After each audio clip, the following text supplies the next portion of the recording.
আজকের সেই স্বৈরাচারী লেডি ফেরাউন, নব্য ফেরাউন, বর্তমান প্রজন্মের একেবারে আধুনিক ফেরাউন, লেটেস্ট ভার্সন স্বৈরাচারী হাসিনা, খুনি হাসিনার ফাঁসির রায় হয়েছে।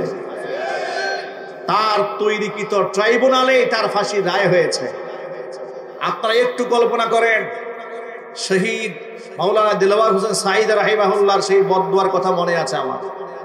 তিনি বলেছিলেন যে আল্লাহ, আমাদের এত বড় ক্ষতি যারা করলো, গোটা জাতির সামনে তাদেরকে ল্যাংটা করে দিও। ইতিহাস ভুলে গেছেন? আল্লাহ পাক ঠিকই ওদেরকে জাতির সামনে ল্যাংটা করে দিয়েছে। ঠিক না? ঠিক বলেন। মামুনুল হক কি দোয়া করেছিলেন মনে নেই আপনাদের? সর্বশেষ তিনি মুবাহালা করেছিলেন। তিনি বলেছিলেন যে হে আল্লাহ, যারা আমার চরিত্রের উপর আঘাত দিয়েছে, আমি সত্যের উপর আছি, আমি কোনো পরনারীর সাথে জিনা করি নাই, ব্যভিচার করি নাই, আমি যদি মিথ্যাবাদী হয়ে থাকি তাহলে তোমার লানত আমার উপর বর্ষাও, আর আমি যদি সত্যবাদী হয়ে থাকি আমার উপরে যারা এই সমস্ত অপবাদ রটনা করেছে তাদের উপর তুমি লানত বর্ষণ করো।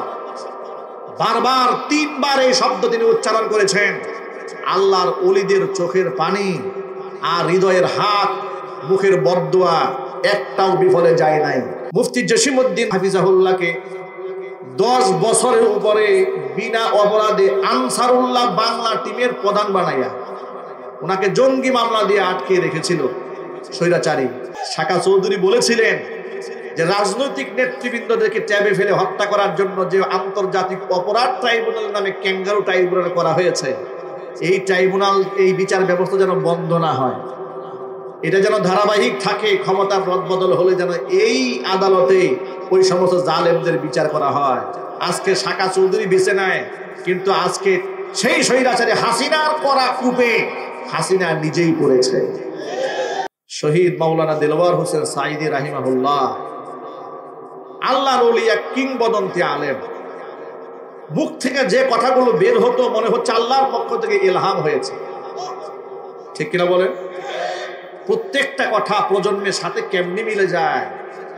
বলেছিলেন যে তোমরা যারা আমাদেরকে মৌলবাদ বলো, তোমরা হচ্ছ আগাবাদী।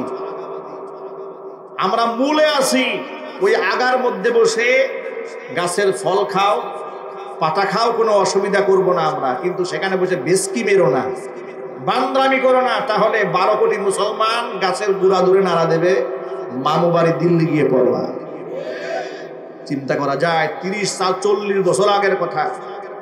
তিনি দুনিয়া থেকে চলে গেলেন, দুনিয়া থেকে বিদায় হয়ে গেলেন, কিন্তু মাওলানার সে কথা আল্লাহ পাক ভবিষ্যৎবাণীর মতো বাস্তবতা গোটা জাতির সামনে দেখিয়ে দিয়েছেন। এই জুলাই আগস্টের বিপ্লবে গাছের গুড়া ধরে এমন নাড়া দিয়েছে, গোষ্ঠী সহ মামু বাড়ি দিল্লি গিয়ে বসছে। কথা ঠিক না? ঠিক জোরে বলেন। অথচ ওই জালেমরাই এই সমস্ত হক্কানে আলেম আমাদেরকে বছরের পর বছর নিদারুণ কষ্ট দিয়েছে। আমার উস্তাদ মুফতি জসিমউদ্দিন রহমানী হাফিজাহুল্লাহকে জামিয়া রহমানিয়াতে, যার কাছে আমরা মেশকাত পড়েছি, কত বড় মুহাদ্দিস, সচেতন আলেমরা জানেন, এত বড় একজন বিদগ্ধ গবেষক আলেম মুফতি জসিমউদ্দিন হাফিজাহুল্লাহকে 10 বছরের উপরে বিনা অপরাধে আনসারুল্লাহ বাংলা টিমের প্রধান বানাইয়া ওনাকে জঙ্গি মামলা দিয়ে আটকে রেখেছিল স্বৈরাচারী। অথচ উনি নিজের মুখে বলেছেন যে আনসারুল্লাহ বাংলা টিম যে কারে কয় এটা আমি জানি না।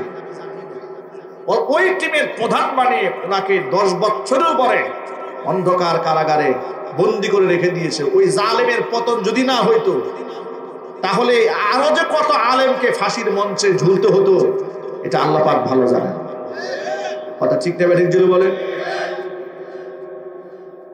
আল্লামা মামুনুল হক হাফিজাহুল্লাহর সাথে কি আচরণটা করেছে আপনাদের নিশ্চয়ই ভুলে যাওয়ার কথা নয়। নিজের স্ত্রীকে দিয়ে স্বামীর বিরুদ্ধে ধর্ষণের মামলা দিয়েছে, স্ত্রীকে আটকায় রেখে জোরপূর্বক জবানবন্দি নিয়েছে, স্বামীর বিরুদ্ধে স্টেটমেন্ট না দিলে সন্তানদেরকে মেরে ফেলবে। বেচারি ভয়ে আতঙ্কে স্বামীর বিরুদ্ধে মামলা করতে বাধ্য হয়েছে। স্বৈরাচারের পতন হয়েছে, সেই মামলা থেকে তাকে বেকসুর খালাস দেওয়া হয়েছে। জাতির সামনে প্রমাণিত হয়েছে যে আল্লাহর দ্বীনের পথের পথিক যারা মধ্যে মুজাহিদ আলেম ওলামারা চরিত্রহীন লম্পট নয়, বরং আলেমদের চরিত্রে যারা হানা দেয় এরাই হচ্ছে জাতীয় লম্পট। ওই সময় আজকের সেই স্বৈরাচারী লেডি ফেরাউন, নব্য ফেরাউন, বর্তমান প্রজন্মের একেবারে আধুনিক ফেরাউন, লেটেস্ট ভার্সন স্বৈরাচারী হাসিনা, খুনি হাসিনার ফাঁসির রায় হয়েছে। তার তৈরিকৃত ট্রাইব্যুনালে তার ফাঁসির রায় হয়েছে। আপনারা একটু কল্পনা করেন, শহীদ মাওলানা দিলওয়ার হোসেন সাঈদ রাহিমাহুল্লাহর সেই বদদুয়ার কথা মনে আছে আমার। তিনি বলেছিলেন যে আল্লাহ, আমাদের এত বড় ক্ষতি যারা করলো, গোটা জাতির সামনে তাদেরকে ল্যাংটা করে দিও। ইতিহাস ভুলে গেছেন? আল্লাহ পাক ঠিকই ওদেরকে জাতির সামনে ল্যাংটা করে দিয়েছে। ঠিক না? ঠিক বলেন। মামুনুল হক কি দোয়া করেছিলেন মনে নেই আপনাদের? সর্বশেষে তিনি মুবাহালা করেছিলেন। তিনি বলেছিলেন যে হে আল্লাহ, যারা আমার চরিত্রের উপর আঘাত দিয়েছে, আমি সত্যের উপর আছি, আমি কোনো পরনারীর সাথে জেনা করি নাই, ব্যভিচার করি নাই, আমি যদি মিথ্যাবাদী হয়ে থাকি তাহলে তোমার লানত আমার উপর বর্ষাও, আর আমি যদি সত্যবাদী হয়ে থাকি আমার উপরে যারা এই সমস্ত অপবাদ রটনা করেছে তাদের উপর তুমি লানত বর্ষণ করো। বারবার 3 বার এই শব্দ তিনি উচ্চারণ করেছেন। আল্লাহর ওলিদের চোখের পানি আর হৃদয়ের হাত, মুখের বদদুয়া একটাও বিফলে যায় নাই। আল্লাহ পাকের লানত আল্লামা মামুনুল হকের উপর পড়ে নাই। আল্লাহ পাক তাকে বর্তমান জামানার শ্রেষ্ঠ রাহবার বানিয়ে দিয়েছেন, মানুষের কলিজার মধ্যে স্থান করে দিয়েছেন। আর যারা তাকে চরিত্রহীন লম্পট বানাবার জন্য কাফের বেঈমানদের তাবেদারি করে মানুষের সামনে ছোট করার চেষ্টা করেছিল, আজকে ফাঁসির রায় তাদের উপর হয়ে প্রমাণ হয়েছে। আল্লাহ পাকের লানত তাদের উপর বর্ষিত হয়েছে। কথা বলতে হবে, ঠিক কিনা জোরে বলুন।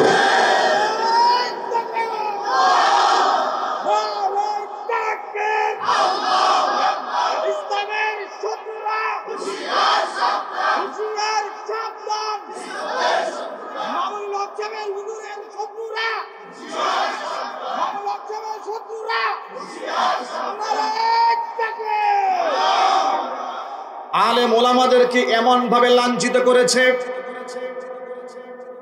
মুফতি সাখাওয়াত হোসেন রাজি হাফিজাহুল্লাহ বলেছেন, পায়ের মধ্যে লোহার ডান্ডা বেরি পরিয়ে বাবার জানাজার নামাজে জানাজা পড়তে গেছে, প্যারোলে মুক্তি পেয়ে বাবার জানাজা পড়তে গেছে, পায়ের মধ্যে লোহার ডান্ডা বেরি পরানো। একজন শাইখুল হাদিস, একজন আলেমের সাথে স্বৈরাচারী হাসিনার জালেমের আচরণটা কেমন দেখেন। তিনি বলেছেন যে পায়ের মধ্যে ডান্ডা বেরি পড়তে পড়তে আমার লোহার করার আঘাতে পা থেকে রক্ত ঝরেছে, এরপরে ওরা ডান্ডা বেরি খুলে নাই।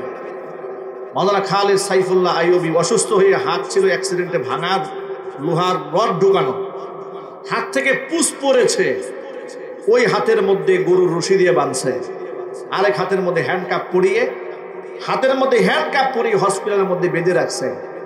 এই আচরণ তারা করেছে। 2018 সালে মাহফিল মঞ্চ থেকে আমার মতো ছোট্ট একটা নগণ্য বান্দাকে উঠাই নিয়ে গেছে। জিজ্ঞেস করলাম অপরাধ কি আমার? তারা বলেছে কোনো অপরাধ নাই, সব উপরের নির্দেশ। সকালবেলা কোর্টে তুলেছে, গাজীপুর কোর্টে তুলেছে, মামলা দিয়েছে, আমার পকেটে 16টা ককটেল বোমা পাওয়া গেছে। জেলখানায় যখন নেওয়া হলো, হাজিরা দিতে যখন আসতাম, জেল থেকে যখন কোর্টে তোলা হতো শুনানির সময়, হাতের মধ্যে গরুর রশি বাঁধা থাকতো। তো অজস্র মানুষের সামনে সারা জীবন সালাম পেয়েছি, ইজ্জত দিয়েছে মানুষ, সেই মানুষগুলো চোখের পানি ছেড়ে কান্না করতো আমাদেরকে দেখে দেখে, আর আল্লাহ লানত বেশ করতো ওদের উপরে। এরপরে যখন নিয়ে যেত খুব লজ্জা হতো, খুব কষ্ট লাগতো, অনেক সময় চোখের পানি ঝরতো, এক সময় মনে মনে খুব রাগ হতো এদের উপরে। আবার কোরআন শরীফের আয়াত মনে পড়তো, ওয়াসায়ালামুল্লাযীনা যালামু আইয়া মুনকালাবি ইয়ানকালিবুন, সূরা শুআরা 227 নম্বর আয়াত, সর্বশেষ আয়াত আল্লাহ পাক বলেছেন, জালেমরা অচিরেই অবগত হবে তারা কোন উদ্দেশ্যে রওনা হয়েছে। জালেমরা অচিরেই টের পাবে আল্লাহর আয়াত যে কত সত্য, আল্লাহর কথা যে কত বাস্তব, আমার আল্লাহ যে কত সত্যবাদী, যা আমরা তো কল্পনাও করতে পারি নাই। যা আমাদের জীবদ্দশায় স্বৈরাচারী হাসিনার পতন হবে, ওরা দেশ ছেড়ে পালাবে, ওরা পাবলিকের জুতা পিটা খাবে, ওরা কাফেরদের কুলে আশ্রয় গ্রহণ করবে, আবার আমাদের জীবদ্দশায় তার বিরুদ্ধে মামলা হবে, এরপরে তার ফাঁসির রায় হবে। এই দৃশ্য যে আল্লাহ আমাদেরকে দেখিয়েছেন, এতে কি আপনারা খুশি নেবেন না? কম না বেশি? একটু শুকরিয়া আদায় করার দরকার আছে না ভাই? একটু জোরে বলেন আলহামদুলিল্লাহ। অন্তর্বর্তীকালীন সরকারের হাজারো ব্যর্থতা থাকতে পারে, কিন্তু তাদের এই উদ্যোগে আমরা অ্যাপ্রিসিয়েট করি তাদেরকে। তাদের বিচার ব্যবস্থাকে ইতিহাস রচনা করেছে যে একটা দেশের রাষ্ট্রনায়ক জুলুম করেছে, গণহত্যা চালিয়েছে, 2000-এর উপর ছাত্র, আমজনতা, মাদ্রাসা, ছাত্র, শিক্ষক, শিক্ষার্থী হত্যা করেছে, বিরোধী দলের মতো মানুষদেরকে গুম করেছে, খুন করেছে, আয়নাঘরে ঢুকিয়েছে, এদেরকে পাবলিক বিতাড়িত করেছে, বুলডোজার দিয়ে বাড়িঘর ভেঙে দিয়েছে। ওরা কাফেরদের কুলে আশ্রয় গ্রহণ করেছে। স্বৈরাচার সরকার পতনের পরে তাদের বিরুদ্ধে মামলা করা হলো তাদেরই তৈরি করা আন্তর্জাতিক অপরাধ ট্রাইব্যুনালে। সাকা চৌধুরী যদি আজকে বেঁচে থাকতেন তাহলে কতই না খুশি হতো, ঠিক কিনা জুড়ে বলেন? সাকা চৌধুরী বলেছিলেন যে রাজনৈতিক নেতৃবৃন্দদেরকে ট্যাবে ফেলে হত্যা করার জন্য যে আন্তর্জাতিক অপরাধ ট্রাইব্যুনাল নামে ক্যাঙ্গারু ট্রাইব্যুনাল করা হয়েছে, এই ট্রাইব্যুনাল, এই বিচার ব্যবস্থা যেন বন্ধ না হয়, এটা যেন ধারাবাহিক থাকে। ক্ষমতার রদবদল হলে যেন এই আদালতে ওই সমস্ত জালেমদের বিচার করা হয়। আজকে সাকা চৌধুরী বেঁচে নেয়, কিন্তু আজকে সেই স্বৈরাচারী হাসিনার করা কূপে হাসিনা নিজেই পড়েছে। কথা ঠিক নেবে ঠিক? ওই সময় বিচার ব্যবস্থা নিয়ে যখন এই দেশের মানুষ প্রশ্ন তুলেছে, তারা বলেছে না, বিচার ব্যবস্থা খুব স্বচ্ছ, এটা আন্তর্জাতিক মানের বিচার হয়েছে। কেমন বিচার হয়েছে? যে সাইদি সাহেব রাহিমাহুল্লাহর ব্যাপারে তার বিরুদ্ধে সাক্ষী দেওয়ার জন্য সুখরঞ্জন বালিক আনা হয়েছিল। সুখরঞ্জন বালি যেন সাইদি সাহেবের পক্ষে সাক্ষী দিতে না পারে, এই জন্য তাকে গুম করে আমাদের পার্শ্ববর্তী ভারতে তাকে পাচার করে দেওয়া হয়েছে। এই আমাদের এই দেশের নেতা কর্মী, এমনকি অসংখ্য রাজনৈতিক নেতা কর্মী এবং আলেম ওলামা গুম হওয়ার পেছনে শুধুমাত্র স্বৈরাচারী হাসিনা একাই ছিল না, তার পেছনে সহযোগী হিসেবে হিন্দুত্ববাদী রাষ্ট্র ভারত তাকে সাপোর্ট দিয়েছে। কথা ঠিক নেবে ঠিক? সুতরাং ভারতের সাধারণ জনগণের প্রতি আমাদের কোনো ক্ষোভ নাই, কিন্তু হিন্দুত্ববাদী জালেম নরেন্দ্র মোদী এবং তার শাসন ব্যবস্থাকে আমরা থুতু নিক্ষেপ করে কথা বলতে হবে, ঠিক কিনা বলে? ওরাই এই দেশের মানুষকে খুন করার কাজে সাহায্য করেছে। অ্যাডভোকেট তাজুল ইসলাম একটা কথা বলেছিলেন যে পৃথিবীর সমস্ত সম্পদ দিয়েও আমাদের প্রসিকিউশনকে ওরা কিনতে পারবে। মনে আছে আপনাদের? কথাটা কত ভালো লেগেছে। অ্যাডভোকেট তাজুল ইসলাম বাংলাদেশের সম্পদ। এরকম মেধা, এমন তীক্ষ্ণ বুদ্ধি এবং বাগ্যী একজন আইনজীবী এদেশের সাধারণ মানুষের পক্ষে আছে। স্বৈরাচারের বিরুদ্ধে যা, এটা আল্লাহ দাঁড় করে দিয়েছে। কে দাঁড় করেছেন যদি বলেন? আল্লাহ পাক। স্বৈরাচারী হাসিনার ফাঁসির রায় হয়েছে, আপনারা কি নারাজ না খুশি? কম না বেশি? কারা কারা খুশি হাত দেখি তো আমি। আপনারা সকলে খুশি? আরো যদি বলতে হবে সকলে খুশি। আর খুশি হবেন না বা কেন? 2013 সালে অজস্র মানুষকে স্বৈরাচারী হাসিনা নিজের ওয়ার্ডারে খুন করেছে, ঠিক কিনা যদি বলেন? 57 জন সেরা অফিসার হাসিনার নির্দেশে খুন করা হয়েছে। শুধু কি তাই, 2021 সালে 2600 আলেমের নামে মিথ্যা মামলা দিয়ে তাদের জেলখানায় পুরে দেওয়া হয়েছে হাসিনার নেতৃত্বে। জুলাই আগস্টের বিপ্লবে সাধারণ ছাত্র জনতাকে কিভাবে হত্যা করা হয়েছে, পঙ্গু করা হয়েছে, গুম করা হয়েছে, খুন করা হয়েছে, টর্চার করা হয়েছে, হাজার হাজার মানুষকে খুন করেছে। প্রসিকিউশন বলেছে স্বৈরাচারী হাসিনা যে পাপ করেছে, যেগুলো প্রমাণিত, অন্ততপক্ষে 1400 মানুষ খুন করার যে প্রমাণ পাওয়া গেছে একেবারে দলিল সাপেক্ষ, হাসিনার কমপক্ষে 1400 বার ফাঁসি হওয়া উচিত, ঠিক নেবে ঠিক? অনেকেই এরপরও ফেসবুকে দেখি আপা আপা জিকির করে। আচ্ছা, আমার বুঝে আসে না, এই এদের কোনো আত্মীয় স্বজন না এগুলো চিকিৎসা করার জন্য? কথা ঠিক নেবে ঠিক? জোরে বলেন। যেগুলো এখনো পর্যন্ত আপা আপা বলে এগুলাও জানেন ওরা হাসিনার নাতিপুতি। আমি এখন বাংলাদেশের সর্বদলের রাজনীতিবিদ এবং তাওহীদি মুসলমানদেরকে বলছি, দলীয় মতাদর্শ ভিন্ন থাকতে পারে, কিন্তু খুনি স্বৈরাচারী হাসিনা এবং ওদের নাতিপুতিদেরকে শায়েস্ত করার ক্ষেত্রে কোনো মতভেদ নেই, আমরা ঐক্যবদ্ধ আছি, কথা বলতে হবে, ঠিক না ঠিক?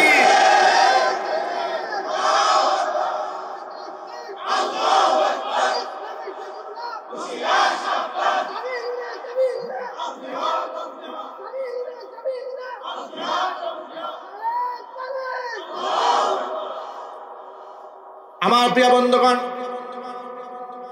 জালেমদের পরিণতি যুগ যুগ ধরে এটাই হয়েছে। এখন এই যে বর্তমান সরকার তাদেরকে ফাঁসির রায় দিয়েছে, এটা পুরো জাতি তার উপর সন্তুষ্ট, ঠিক কিনা বলেন? এখন আরেকটা দৃশ্য দেখার জন্য আল্লাহর কাছে মিনতি করি, রব্বুল আলামিন যা কল্পনা করি নাই তা তুমি বাস্তবে করে দিয়েছো। সকল প্রশংসার মালিককে, সকল প্রশংসার মালিক তুমি। কল্পনাও করি নাই যে আলেমদেরকে জালেমের অন্ধকার কারাগার থেকে তুমি এইভাবে মুক্ত করবে। নির্যাতিত নিপীড়িত মাজলুম আলেমদের মুখে তুমি এভাবে হাসি ফুটাবে, কল্পনা করিনি। আর এই জালেম নব্য ফেরাউন, লেডি ফেরাউনকে আমাদের চোখের সামনে ফাঁসির মঞ্চে মঞ্চায়িত করার রায় ঘোষণা করা হবে, এটা আমরা কল্পনা করি নাই। সুতরাং সমস্ত প্রশংসার মালিক আল্লাহ তুমি। আমাদের উদ্দেশ্য হচ্ছে পৃথিবীতে থেকে আল্লাহর দাসত্ব করা, ঠিক না? ঠিক জোরে বলেন। আল্লাহর গোলামিটাই সবার আগে। দুঃখজনক বাস্তবতা, ব্যবসাকে আল্লাহ পাক হালাল করেছেন, সুদকে আল্লাহ হারাম করেছেন। কিন্তু আজকের পৃথিবীতে অধিকাংশ ব্যবসায়ীরা অসৎ পন্থা অবলম্বন করে বিধায় নবী করিম সাল্লাল্লাহু আলাইহি ওয়াসাল্লাম ব্যবসায়ীদের ব্যাপারে ১,৫০০ বছর আগে একটা সতর্ক বাণী উচ্চারণ করেছেন। মাইকের আওয়াজ বাহিরে যাচ্ছে, কথাগুলো নিশ্চয়ই আমার ব্যবসায়ী বন্ধুগণেরা মনোযোগ সহকারে শুনবেন। কারণ জীবিত থাকা অবস্থায় যদি হেদায়েত গ্রহণ না করেন, মরার পরে পাবলিক খতমে খাজগান করে আর সূরা ইয়াসিনের খতম দিয়ে আপনাকে নাজাত এবং মুক্তির পথ বের করতে পারবেন, ঠিক কিনা? নবী করিম সাল্লাল্লাহু আলাইহি ওয়াসাল্লাম বলেছেন, ইউহশারু তুজ্জারু ইয়াউমাল কিয়ামাতি ফুজ্জারান। কিয়ামতের দিন ব্যবসায়ীদেরকে পাপিষ্ঠ হিসেবে আল্লাহর দরবারে হাজির করা হবে। ইল্লা মানিত্তাকা ওয়া সাদ্দাকা, তবে সব ব্যবসায়ী নয়। যে ব্যবসায়ীরা সৎ, আমানতদার, বিশ্বস্ত, তাদের হিসাবটা আলাদা। তাদের ব্যাপারে অন্য একটা হাদিসের মধ্যে এসেছে, আত-তাজিরু সাদুকুল আমিন মা'আন নাবিয়্যিন ওয়াস সিদ্দিকিন ওয়াস শুহাদা আও কামা ক্বালা আলাইহিস সালাতু ওয়াসসালাম। আল্লাহর নবী বলেন, সত্যবাদী আমানতদার ব্যবসায়ীদের হাসর হবে কিয়ামতের দিন নবীদের সাথে, শহীদদের সাথে, সালিহিনদের সাথে। চিৎকার দিয়ে বলেন সুবহানাল্লাহ। সত্যবাদী এবং আমানতদার ব্যবসায়ী, ব্যবসা হালাল, এতে কোনো সন্দেহ নাই। সাহাবায়ে কেরাম ব্যবসা করেছেন। মুহাজির সাহাবীরা হিজরত করে মক্কা ছেড়ে মদিনায় যাওয়ার পরে তারা ব্যবসা করেছেন। আব্দুর রহমান ইবনে আউফ রাদিয়াল্লাহু তাআলা আনহু প্রতিষ্ঠিত বড় ব্যবসায়ী ছিলেন। নবী করিম সাল্লাল্লাহু আলাইহি সাল্লামের ইন্তেকালের পরে আব্দুর রহমান ইবনে আউফ রাদিয়াল্লাহু তাআলা আনহু সম্পদ আল্লাহ তাআলা এত বৃদ্ধি করে দিলেন ব্যবসা করতে করতে, যে মদিনার মধ্যে খাদ্য সংকট দেখা দিল, দুর্ভিক্ষ দেখা দিয়েছে। এমন সময় আব্দুর রহমান ইবনে আউফ রাদিয়াল্লাহু তাআলা আনহু বিদেশ থেকে খাবার ভর্তি ১,০০০ উট ঢুকেছে মদিনাতুল মুনাওয়ারায়। কতগুলো উট ঢুকেছে? ১,০০০। একটু কল্পনার জগতে চলে যান, যে একটা এলাকার মধ্যে দুর্ভিক্ষ চলছে, ক্ষুধার কষ্ট পাচ্ছে মানুষ, জামা কাপড় নাই, কষ্ট পাচ্ছে। ওই মুহূর্তে ১,০০০ উট ভর্তি রসদ মাল সামানা নিয়ে সিরিয়া থেকে, শাম থেকে বিরাট একটা খাদ্যের চালান এসেছে, ব্যবসায়িক চালান। এটার মালিক হচ্ছে হুজুরের সাহাবী আব্দুর রহমান ইবনে আউফ রাদিয়াল্লাহু তাআলা। উম্মুল মুমিনিন মা আয়েশা সিদ্দিকা রাদিয়াল্লাহু তাআলা আনহা ঘরের মধ্যে বসে উটের পায়ের ধ্বনি শুনতে পেলেন। ১,০০০ উট যদি একসাথে কোনো মহল্লায় ঢোকে, হাদিস শরীফের মধ্যে এসেছে, সিরাতের কিতাবের মধ্যে এসেছে, মনে হচ্ছিল যে মদিনার মাটি যেন প্রকম্পিত হচ্ছে, এত উট ঢুকেছে একসাথে। মা আয়েশা জিজ্ঞেস করলেন যে কিসের আওয়াজ এটা? ঘর থেকে জানতে চাইলেন। তাকে কেউ বলল যে এটা হুজুরের সাহাবী আব্দুর রহমান ইবনে আউফ রাদিয়াল্লাহু তাআলা আনহুর ব্যবসার পণ্য এসেছে, পার্শ্ববর্তী এলাকা থেকে এসেছে। এই কতগুলো বলতে বিরাট বহর, ১,০০০ উটের বহর এসেছে। এটা শুনে মা আয়েশা রাদিয়াল্লাহু তাআলা আনহা আব্দুর রহমান ইবনে আউফের জন্য দোয়া করলেন। এই কথাটা মা আয়েশা যে আব্দুর রহমান ইবনে আউফের সম্পদের জন্য দোয়া করেছেন, এই নিউজটা, এই আওয়াজটা, এই মেসেজটা, এই বক্তব্যটা আব্দুর রহমান ইবনে আউফের কানে কোনো একজন ব্যক্তি পৌঁছে দিয়েছে যে রাসূলের স্ত্রী আমাদের মা উম্মুল মুমিনিন আপনার সম্পদের জন্য আল্লাহর কাছে দোয়া করেছে। এ কথা শোনা মাত্র যে হুজুরের স্ত্রী আমাদের কলিজার টুকরা মা আমার সম্পদের জন্য দোয়া করেছেন, এ কথা শুনে আব্দুর রহমান ইবনে আউফ এতটা খুশি হয়ে গেলেন, তিনি বললেন মদিনার মানুষেরা তো খাবারে কষ্ট পাচ্ছে, পোশাকে কষ্ট পাচ্ছে, 1000 উট ভর্তি যত রসদ আছে একটা টাকাও কাউকে দিতে হবে না, আল্লাহর সন্তুষ্টি গল্পে গোটা মদিনাবাসীর জন্য 1000 উট ভরা সম্পদ সব আল্লাহর জন্য দান করে দিলাম।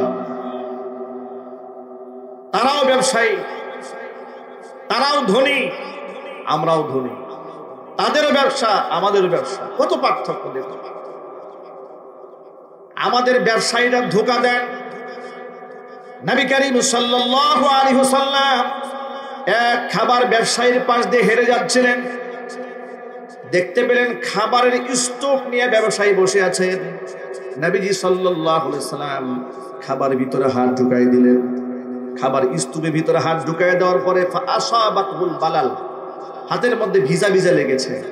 নবী করিম সাল্লাল্লাহু আলাইহি ওয়াসাল্লাম দোকানদারকে জিজ্ঞেস করলেন, এই ব্যবসায়ী লোকটাকে বলছেন যে খাবারের নিচে অংশে একটু ভিজা লাগলো, কারণটা কি? ব্যবসায়ী জবাব দিয়ে বলছেন, হে আল্লাহ রাসূল, আসাবাতহুস সামা, বৃষ্টির পানি পড়েছিল, কিছু পানি ভিতরে ঢুকে গেছে। হুজুর বললেন, তাহলে তুমি এটাকে পরিবর্তন করে নিচে যে পানি পড়ে ভিজে গেছে এই খাবারগুলো উপায় উঠে রাখতা। যে ক্রেতা তোমার কাছে খাবারটা কিনতে আসবে সে তো দেখবে না যে নিচে কিছু অংশ ভিজা আছে, তুমি তো সমলে সব দিয়ে দিবা। সে শুকনা মনে করে খাবার কিনবে আর তুমি ভিজা সহ দিয়ে দিবে, কি এটা কি ধোঁকাবাজি হবে না? মনে রেখো, মান গাসসা ফালাইসা মিন্নি। হুজুর এরপরে বললেন, যে ব্যক্তি ধোঁকা দেয় সেই ব্যক্তি আমি মুহাম্মদ সাল্লাল্লাহু আলাইহি সাল্লামের উম্মতের অন্তর্ভুক্ত নয়। ইসলাম আমাদেরকে একটা পূর্ণাঙ্গ জীবন ব্যবস্থা দান করেছে। চিৎকার দিয়ে এখন আল্লাহু আকবার। ইসলাম আমাদেরকে শুধু নামাজের কথা বলেন নাই, শুধু রোজার কথা বলেনি, শুধুমাত্র মুখে দাড়ি রাখার কথা বলেনি, শুধু মাথায় টুপি আর পাগড়ি আর জুব্বার কথা বলেনি। ইসলাম আমার জীবনের এখনো কোনো অংশ নাই যেখানে ইসলাম সমাধান দেন নাই। জোরে বলেন সুবহানাল্লাহ। ইসলাম সকল ক্ষেত্রে সমাধান দিয়েছে। এই জন্য কোরআন মাজিদ আল্লাহ পাক সূরা ইব্রাহিমের মধ্যে বলেন, নবীজি ওয়ানাজ্জালনা আলাইকাল কিতাব, আল্লাহ পাক বলেন আপনার উপরে আমরা একটা কিতাব নাজিল করে দিয়েছি, তিবিয়ানাল লিকুল্লি শাইইন, সব কিছুর বর্ণনা খুলে খুলে দিয়েছে। জোরে বলেন সুবহানাল্লাহ। আমার এই কথাগুলো ভূমিকা স্বরূপ বলার উদ্দেশ্য হচ্ছে যে অনেক জায়গায় দেখি এই ওয়াজ মাহফিল উপলক্ষে ব্যবসায়ীরা রমরমা ব্যবসা করার জন্য দোকান না থাকলেও অনেক দোকানদাররা বিভিন্ন জায়গা থেকে একটা মেলা বসায় দেয়। ওই মেলাকে কেন্দ্র করে একটা মাহফিলে যে কি পরিমাণ ক্ষতি হয় এটা ব্যবসায়ীরা কল্পনা করে না। ঠিক না ব্যাটিং জুড়ে বলেন? আমি তাদেরকে নিষেধ করি না, কিন্তু বক্তব্য হচ্ছে এই যে আপনি মাথার মধ্যে রাখেন যে আমার কারণে যদি একটা মানুষ ক্ষতিগ্রস্ত হয় আপনি আল্লাহর কাছে কি জবাব দেবেন? ব্যবসা তো হালাল, ব্যবসা কি হালাল, সে হালাল ব্যবসা আপনি হালাল ভাবে করেন, মানুষকে ধোঁকা না দেন, ওজনে কম না দেন, খাদ্যে ভেজাল না দেন, সরলতা এবং ইনসাফের সাথে ব্যবসা করেন। বুখারী শরীফের যিনি রচয়িতা, যিনি বুখারী লিখেছেন, মুহাম্মদ ইবনে ইসমাঈল আল বুখারী রাহিমাহুল্লাহ, শুধুমাত্র একজন মুহাদ্দিস ছিলেন না, শুধুমাত্র বড় একজন আলেমই ছিলেন না। ইমাম বুখারী রাহিমাহুল্লাহ কত বড় আলেম আর কত বড় মুহাদ্দিস। আপনারা ভাবতে পারেন যে তিনি নিজেই বলেছেন যে আমি 6 লক্ষ হাদিস সনদ এবং মতন সহ কে বর্ণনা করেছেন উৎস সহ মুখস্থ করেছি। সুবহানাল্লাহ। বাড়ি গিয়ে বলেন কতগুলো হাদিস? 6000, 6 লক্ষ হাদিস। আল্লাহু আকবার। শুধুমাত্র বুখারী শরীফের মধ্যে তো 7275টা হাদিস উল্লেখ করেছে। এটা হচ্ছে তামরিন সহ, তাকরার সহ। আর যদি তাকরার সহ ধরা হয় শুধু বুখারী শরীফে হাদিসের সংখ্যা 2600 হাদিস শুধু বুখারীতে এসেছে। ইমাম বুখারী রাহিমাহুল্লাহ শুধুমাত্র আলেম ছিলেন না, বড় ব্যবসায়ী ছিলেন। আল্লাহু আকবার বলেন। আলেমটা কত বড় একটু শোনেন। ইমাম বুখারী রাহিমাহুল্লাহর যখন জন্ম হয়, শিশুকালে বড় একটা রোগ হওয়ার কারণে তিনি দুটো চোখ হারিয়ে ফেলেন। একেবারে শিশুকালে মুহাম্মদ ইবনে ইসমাঈল আল বুখারী, বুখারাতে তার জন্ম। বর্তমানে উজবেকিস্তান একটা রাষ্ট্র আছে না ভাই, নাম কি? উজবেকিস্তান। সেই উজবেকিস্তানে জন্ম হয়েছে ইমাম বুখারী রাহিমাহুল্লাহ। মক্কাতেও জন্ম হয় নাই, মদিনাতেও জন্ম হয় নাই। বুখারা শহরে জন্ম নেওয়া একটা ছেলে সারা পৃথিবীর আসহল কিতাব বাদা কিতাবিল্লাহ, আল্লাহর কিতাব কুরআন মাজিদের পরে আসমানের উপরে, আসমানের নিচে জমিনের উপরে সর্বাধিক বিশুদ্ধ কিতাব যিনি রচনা করেছেন তিনি হচ্ছেন মুহাম্মদ ইবনে ইসমাঈল আল বুখারী রাহিমাহুল্লাহ। চিৎকার দিয়ে বলেন আল্লাহু আকবার। বাবা ছিলেন বড় ব্যবসায়ী, মা ছিলেন বড় আবেদা। কেমন মা হলে যার গর্ভে সন্তান ইমাম বুখারী হয়, একটু কল্পনা করেন। এটা আমাদের সমাজের নারীদের মতো নারী নয়, এমন মা তিনি ছিলেন। ছোট্ট ইমাম বুখারী যখন তার গর্ভ থেকে দুনিয়াতে এসেছে, কিছুদিন পরেই মারাত্মক একটা রোগে আক্রান্ত হয়ে তিনি দুটো চোখ হারিয়ে ফেলেন। ছোট্ট বাচ্চারা চোখে দেখতে পান না, মা সবসময় চোখের পানি ছেড়ে আল্লাহর কাছে কান্না করে বলে, রব্বুল আলামিন তুমি আমার সন্তানের দৃষ্টি ফিরিয়ে দাও, তুমি রহমত দান করো, আমার সন্তানকে তুমি বড় বানাও। সবসময় দোয়া করেন। রাতের আধারে একদিন স্বপ্ন যোগে শুনতে পান কে যেন অদৃশ্য থেকে ডেকে ইমাম বুখারীর মাকে ডেকে বলছেন, তোমার সন্তানকে সুস্থতার নিয়ামত দান করা হয়েছে। ঘুম থেকে উঠলেন, ঘুম থেকে উঠে ছোট্ট বাচ্চা 2-3 বছর বয়স, বাচ্চার দিকে তাকিয়ে দেখে বাচ্চা এখন আর অন্ধ নয়, আর বাচ্চাকে আল্লাহ রাব্বুল আলামিন দুনো চোখের দৃষ্টি ফিরিয়ে দিয়েছে। দৃষ্টি ফিরিয়ে দেওয়ার মালিক কে? সুস্থতার নিয়ামত দেওয়ার মালিক কে?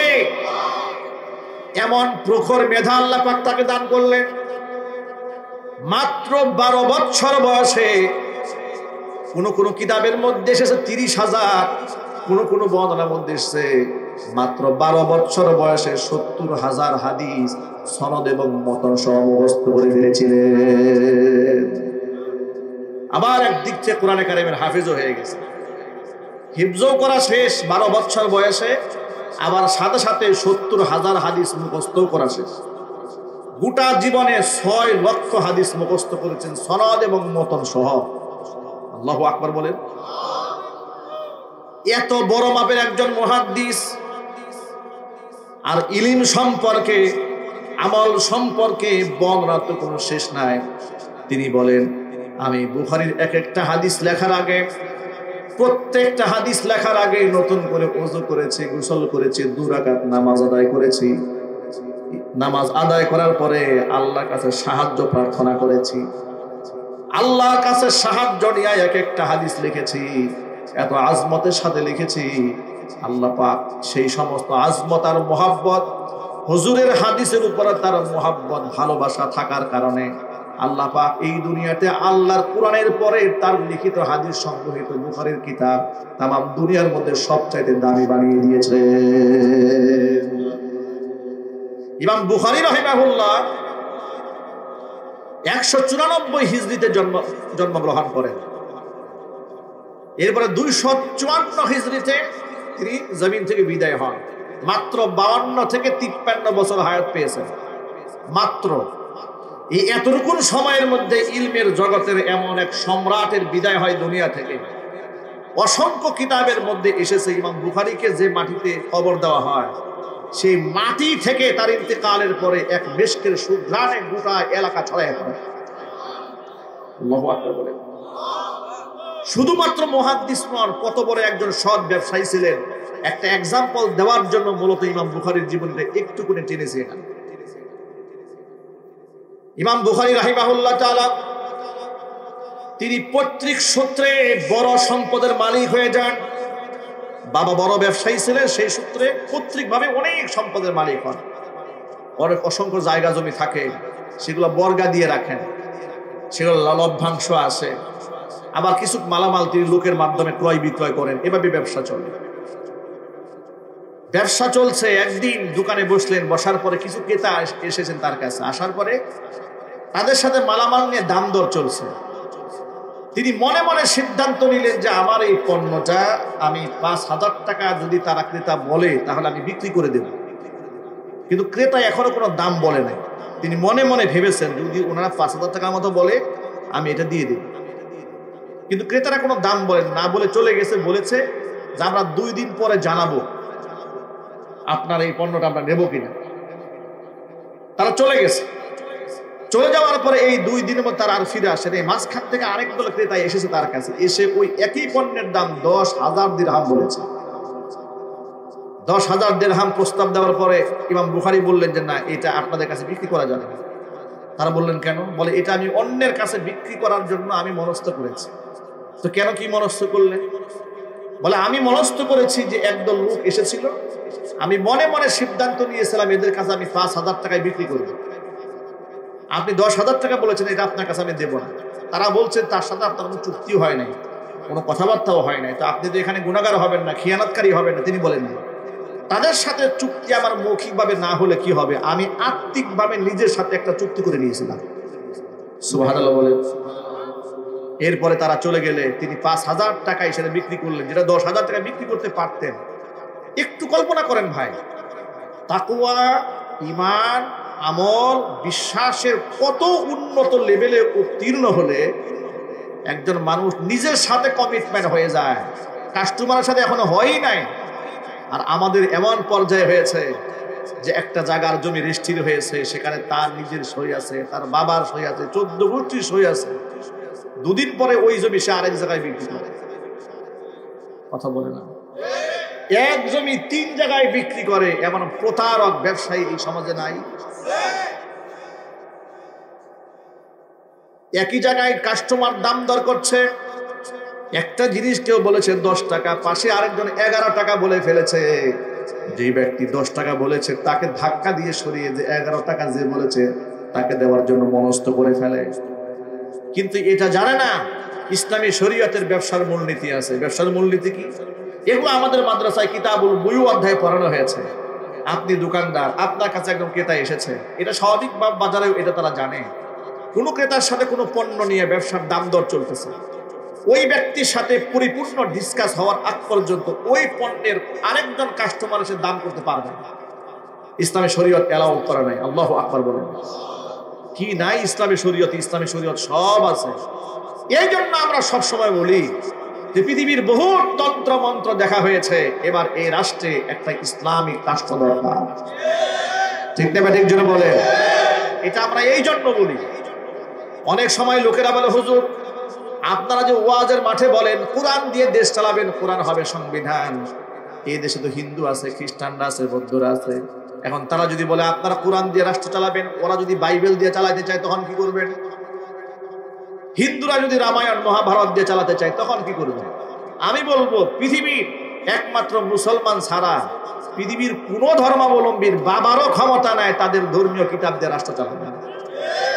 ঠিক না? ঠিক জোরে বলে। ওদের কিতাবের মধ্যে নাই কোনো ঘোড়ার দিন। ঠিক না? ঠিক জোরে বলে। একমাত্র ইসলামে সব আছে। এখানে নারী অধিকারের কথা আছে, পুরুষের অধিকারের কথা আছে, সন্তানের অধিকারের কথা আছে, স্বামীর অধিকারের কথা আছে, স্ত্রীর অধিকারের কথা আছে, জুডিশিয়াল ল আছে, বিচার ব্যবস্থা আছে, বিজ্ঞান আছে, দর্শন আছে, ইতিহাস আছে, ভূগোল আছে, সব কোরআনে আছে। একটা পূর্ণাঙ্গ জীবন ব্যবস্থা কোরআনে আছে। জোরে বলেন সুবহানাল্লাহ। আপনি বাথরুমে ঢুকবেন কোন পা দিয়ে, তাও ইসলামে আছে। বের হবেন কোন পা দিয়ে, সেটা আছে। আপনি মেসওয়াক করার সময় মেসওয়াকটা কোন হাতে ধরবেন, তা আছে। চুল কাটার সময় কেমনে চুল কাটবেন, তা ইসলামে আছে। নখটা কাটবেন কেমনে, তাও ইসলামে আছে। জুতা পায়ে দেওয়ার সময় কোন জুতা আগে পায়ে দিবেন, কোন জুতা পরে পা দেবেন। জামা পরার সময় কোন হাতা আগে ঢুকাবেন, কোন হাতা পরে ঢুকাবেন। পানি পান করার সময় দাঁড়িয়ে করবেন না বসে করবেন। এরকম সূক্ষ্ম সূক্ষ্ম দিক নির্দেশনা যে ইসলামে আছে, সেই ইসলামে রাষ্ট্র কেমনে চলবে, বিচার ব্যবস্থা কিভাবে চলবে, তার বোধহয় দিক নির্দেশনা দেওয়া নাই। কি বলেন আপনারা? আল্লাহু আকবার বলেন। ইসলামের সূক্ষ্ম সূক্ষ্ম দর্শন দেখলে তো আপনারা অবাক হয়ে যাবেন, হতবাক হয়ে যাবেন। আল্লাহ পাক যে কোরআনে বললেন, আল-ইয়াউমা আকমালতু লাকুম দীনাকুম, তোমাদের দ্বীনকে পূর্ণাঙ্গ করে দিয়েছি। ওয়া আতমামতু আলাইকুম নিয়ামাতি, আমার নিয়ামতকে পূর্ণ করেছি। ওয়া রাদিতু লাকুমুল ইসলামা দীনা, দ্বীন হিসেবে, ধর্ম হিসেবে ইসলামকে মনোনীত করে নিয়েছি। এই যে আল্লাহ পাক বললেন পূর্ণাঙ্গ জীবন ব্যবস্থা। আপনার সাহস থাকলে আমার এই মজলিসে দাঁড়ায় বলেন যে ইসলামে এই ব্যাপারে কিছু নাই, দেখি কত বড় সাহস আছে। দেখেন আমি আপনাকে বলে যাই, আমি তো ছোট আলেম, পৃথিবীর এখনো কোনো সিদ্ধান্ত নাই যা আপনি কোরআন সুন্নাহ থেকে পাবেন না। চিৎকার দিয়ে বলেন আল্লাহু আকবার। এটার নামই তো ইসলাম। আর আমরা এই ইসলামটাই সমাজে কার্যকর দেখতে চাই। কথা বলতে হবে, ঠিক না ঠিক? তাহলেই এই যে আমাদের অনেক ব্যবসায়ীরা বুঝে কিংবা না বুঝে ধোঁকাবাজি করে, প্রতারণা করে, ঋণ খেলাপি করে। কেন করে জানেন? বেশিরভাগ ব্যবসায়ীরা তারা সুদী ব্যাংকের সাথে জড়িত। কথা বলে না, বেশিরভাগ ফ্যাক্টরি মালিকরা ব্যাংক থেকে মোটা অঙ্কের লোন নিয়েছে। বেশিরভাগ দোকানদার বিভিন্ন এনজিও থেকে টাকা নিয়েছে। এখন সুদে টাকা নিয়েছে, তার তো এটা পরিশোধ করতে হবে, মাস শেষে কিস্তি আছে, দিতে হবে। এরপরে বিভিন্ন ব্যাংক, ইসলামী ব্যাংক থেকে উনি লোন নিয়েছে, নাম লেবেল দিয়েছে ইসলামী ব্যাংক। কি সুদ নাই সেখানে? একটু জোরে, এটা ইসলামিক সুদ নাকি? ভয়াবহ অবস্থা। ব্যাংক থেকে যে আপনাকে লোনটা আপনি নিয়েছেন, আপনাকে টাকা সে দিয়েছে, আপনার মর্গেজ স্বরূপ আপনার বাড়ি লিখে নিয়েছে, জমি জামা লিখে নিয়েছে, গ্যারান্টার নিয়েছে 2-4-5 জন। মানেটা কি? যদি আপনি বলেন মুদারাবা, মুরাবাহা, মুশারাকা, এগুলা শরীয়তের পরিভাষা, এগুলাই যদি বলেন, তাহলে শরীয়তের পরিভাষা হচ্ছে মুদারাবা, একজনের সম্পদ আরেকজনের শ্রম। মুশারাকা, উভয় মালিকানা। এগুলা যদি বাস্তবেই হয়ে থাকে, যেগুলো আপনারা ব্যাংকে ঢুকলে বলেন, তাহলে শরীয়তের মূলনীতি হচ্ছে ব্যবসায় যদি লস হয়, লসটা মানতে হবে, লাভ হলে লাভের ভাগিদার হতে হবে। পৃথিবীর কোনো ব্যাংক, ইসলামী ব্যাংক বলেন আর অন ইসলামিক ব্যাংক বলেন, আপনি যদি ক্ষতিগ্রস্ত হন, আপনার ক্ষতি নেবে ব্যাংক। কথা বলেন, প্রয়োজনে আপনার বাড়ি ঘর বিক্রি করে ব্যাংক তার টাকা নিয়ে নেবে। একটু যদি বলতে হবে, ঠিক কিনা বলেন? তাহলে শরীয়ত থাকলো কোথায় বলেন? শরীয়ত কোথায় থাকলো? শরীয়ত তো আগেই শর্ত দিয়েছে, ক্ষতিগ্রস্ত হলে তার লস মানতে হবে। এবার আমি আমার নিকট একেবারে পরিচিত একজন ব্যক্তি থেকে একটা এক্সাম্পল দিই আপনাদের। কয়েকদিন আগে আমি ব্যক্তিগত কোনো এক কাজে কোনো এক ব্যাংকে গিয়েছি। যাওয়ার পরে সেখানে জনৈক ব্যক্তি এসেছেন। এসে দেখি আপনার 2টা মেয়ে এসেছে, একজন মহিলা এসেছে, ম্যানেজারের রুমে বসে আছে। কেন বসে আছে? এই ভদ্রলোকের বাড়ি বন্ধক রেখে তার এক আত্মীয় ব্যাংক থেকে 20 লক্ষ টাকা ব্যবসার জন্য নিয়েছিল। ওই লোকে ব্যবসায়ী এমন ক্ষতিগ্রস্ত হয়েছে যে এই 20 লাখ তো গেছে ব্যাংকের, আরো কিছু ঋণ পিন করেছে, সেগুলোও শেষ। ব্যাংক কি করেছে? বাড়ির সামনে সাইনবোর্ড লাগিয়েছে, এই বাড়ি বিক্রি করে এই এতিম অসহায় লোকটা মারা গেছে, শুধু ছোট্ট ছোট বাচ্চারা বেঁচে আছে, এদের বাড়ি ঘর বিক্রি করে ব্যাংক টাকা নিয়ে নেবে, সাইনবোর্ড লাগিয়েছে। দুঃখজনক বাস্তবতা, এই চিত্রটা যেখানে ঘটেছে, এই ঘটনা যেটা ঘটেছে, বাংলাদেশের নাম করা একটা শরিয়া ভিত্তিক ব্যাংক, ওখানে লেখা আছে বিলবুলের সামনে, শরিয়া ভিত্তিক ব্যাংক পরিচালিত হচ্ছে। এই হচ্ছে শরিয়া ভিত্তিকের বাস্তব নমুনা। যাতে লোন দিয়েছেন, ক্ষতিগ্রস্ত হয়েছে, এখন বেটার বাড়ি বিক্রি করে আপনাকে লস পোষাইতে হবে। ইসলামী শরীয়ত বলে দিয়েছে, তুমি ব্যবসা হালাল করতে চাও, লাভ যেমন মানবা, তোমাকে লসটাও মানতে হবে। ঠিক দেবে? ঠিক যেটা বলে। আমি তাদের নিয়তের উপর হামলা করতে চাই না যে হুজুর তাহলে কি কোনোভাবেই আমরা সুদ থেকে বাঁচতে পারবো না। অবশ্যই বাঁচতে পারবো। এই জন্য সুদী লেনদেন, সুদ ভিত্তিক অর্থ ব্যবস্থা গোটা বাংলাদেশ থেকে চিরতরে তালাক দিয়ে যাকাত ভিত্তিক অর্থ ব্যবস্থা চালু করতে হবে। আর সেটা কোনোদিন ওয়াজ নসিহত দিয়ে সম্ভব হবে না। সেটা রাষ্ট্র ক্ষমতায় পরিচালনা যারা করেন তারা ইমানদার হতে হবে, তাকওয়াবান হতে হবে, আল্লাহর ওলি হতে হবে। চোর ডাকাত বদমাশ দিয়ে এটা কোনোদিন করা সম্ভব না। কথা বলতে হবে, ঠিক নেবে ঠিক। আমার প্রিয় ভাইরা, মূল কথায় ফিরে আসি। ইমাম বুখারী রাহিমাহুল্লাহর কথা বলতেছিলাম। তিনি 10,000 টাকার প্রস্তাব পাওয়ার পরে সেই প্রস্তাব তিনি অ্যাকসেপ্ট করলেন না, গ্রহণ করলেন না। 5,000 টাকা দিয়ে পরবর্তীতে যারা এসেছেন তাদেরকে দিয়ে দিয়েছেন। এত বড় তাকওয়াবান ব্যবসায়ী তারা ছিলেন। এইরকম তাকওয়াবান ব্যবসায়ী যারা হবে, কিয়ামতের দিন আল্লাহ তাআলা তাদেরকে নবীদের সাথে হাসর নসিব করাইয়া দিবেন। আমরা আমাদের ব্যবসায়ী ভাইদের জন্য অন্তরস্থল থেকে দোয়া করি, তারা যেন ধোঁকা, প্রতারণা এগুলা থেকে বাঁচতে পারেন, লোভ লালসা থেকে বাঁচতে পারেন, সৎ এবং ইনসাফ ভিত্তিক ব্যবসা বাণিজ্য পরিচালনা করতে পারেন। সেই তৌফিক আল্লাহ পাক আমার ব্যবসায়ী ভাইদেরকে দান করেন। একটু যদি বলেন আল্লাহুম্মা আমিন। আমি নিশ্চয়ই আমার এই আওয়াজগুলো ওই দোকানদার ব্যবসায়ী ভাইদের কান পর্যন্ত পৌঁছতে পেরেছে, এটা আমার দায়িত্ব ছিল। কারণ কোরআন আমাকে বলে দিয়েছে কান পর্যন্ত আওয়াজ পৌঁছায় দিতে হবে। তারা হয়তো জানে না, তারা বুঝে না, দিন থেকে তারা অনেক দূরে সরে আছে। আল্লাহ পাক আমার ব্যবসায়ী ভাইদেরকে হেফাজত করুন, কোরআন সুন্নাহ অনুযায়ী ব্যবসা বাণিজ্য পরিচালনা তৌফিক দান করুন, আসমান জমিনের বালা মুসিবত থেকে আল্লাহ তাআলা হেফাজত করুন। ভাইরা আমার, মূল কথায় ফিরে আসি। আমরা কোরআনের ময়দানে বসেছি আলেমদের কথা শোনার জন্য। আলেমরা নবীগণের ওয়ারিস। কার ওয়ারিস জুড়ে বলেন তো? আলেমরা নবীগণের ওয়ারিস। আল্লাহর নবী সাল্লাল্লাহু আলাইহি সাল্লাম বলেছেন, ইন্নামাল উলামাউ ওয়ারাসাতুল আম্বিয়া, নিশ্চয় উলামারা নবীগণের ওয়ারিস। ওয়া ইন্নাল আম্বিয়া লাম ইউওয়ারিসু দিনারাও ওয়ালা দিরহামা বাল ওয়ারাসুল ইলমা। আর নবীগণ এই পৃথিবীতে ওয়ারিস সূত্রে ধন সম্পদ টাকা পয়সা রেখে যান নাই, আসমানে ইলম রেখে গিয়েছেন। উত্তরাধিকার সূত্রে আলেমরা ওই ইলমের উত্তরাধিকার হয়েছে। যেই সমস্ত আলেমরা আসমানি ইলমের ধারক এবং বাহক হয়, তাদের সম্পর্কে আল্লাহর নবী বলেন, ফাদলুল আলিমি আলাল আবিদি কাফাদলি আলা আদনাকুম। ও সাহাবীরা, তোমাদের সাহাবীদের মধ্যে সবচেয়ে আদনা তবকার সাহাবীর উপর আমি নবীর মর্যাদা যেমন, এই সমাজের মধ্যে সাধারণ আবেদ মুসল্লি যারা, তাদের উপরে একজন আলেমের মর্তবা আল্লাহর কাছে ঠিক তেমন। আলেমদের কত মর্যাদা কোরআনে আল্লাহ পাক বলেছেন। ও নবী, আপনি বলুন তো, কুল হাল ইয়াস্তাবিল্লাযীনা ইয়ালামুনা ওয়াল্লাযীনা লা ইয়ালামুন ইন্নামা ইয়াতাযাক্কারু উলুল আলবাব। আপনি বলেন, যারা আলেম আর যারা আলেম নয়, তারা কি কোনোদিন সমান হতে পারে? জোরে বলেন, হতে পারে?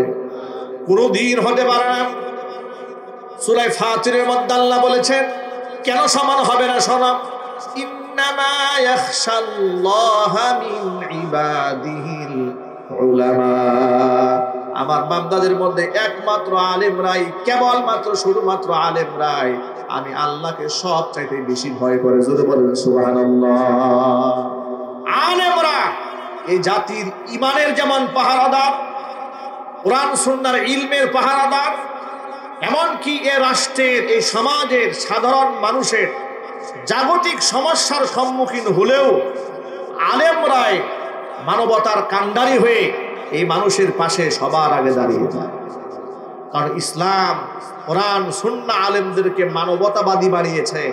মানবতা বিরোধী অপরাধ পৃথিবীর কোন আলেম করেছে বলে ইতিহাস কেউ প্রমাণ করতে পারবে না। কথা ঠিক না? ব্যাটারি জোরে বলে। মানবতা বিরোধী অপরাধ পৃথিবীর কোন আলেম কোনোদিন করেছে? আমার কথা বুঝতে কষ্ট হচ্ছে আপনাদের?